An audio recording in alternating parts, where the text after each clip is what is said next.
Diarrhea, what does that mean to you? We get calls, my kid has diarrhea. Does that mean one loose stool every 2 days, or what does it mean? A diarrheal stool is a loose stool. Diarrhea is frequency plus consistency. So if you have frequent loose stools, watery stools throughout the day in large amount, low consistency, watery, that's diarrhea. I always tell parents when a kid is vomiting or diarrhea, it's like a checking account. If you keep adding money to the checking account, you can keep writing checks.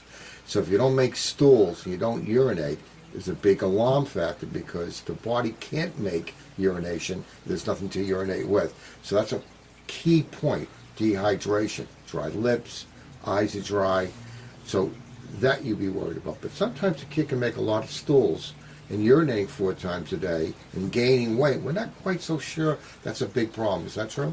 There's a condition called nonspecific diarrhea of infancy where kids do have diarrhea and they gain weight and height at normal rates and we don't know the cause of it.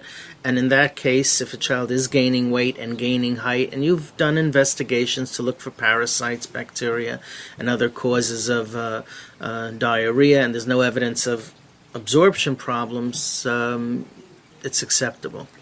Murray Davidson, I think, was a guy who coined that thing. I happened to go to one of his lectures, and his treatment for a kid that's been on all these crazy diets is to feed the kid like a normal diet, and lo and behold, the kid got constipated many times. Not all the time, but many times. So he just said it's a man-made more than a really disease, and he's probably right. So sometimes you go to a doctor, and everybody's been restricting that, and suddenly you feed the kid, the body says, look, this is what I really needed, and the kid's okay. Is that true?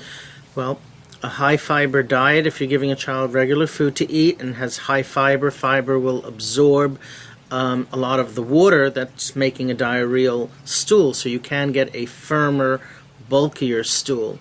In cases of things like malabsorption from over intake of sugar, you can get diarrhea. That you can test for by doing the pH and the reducing substance in the stool.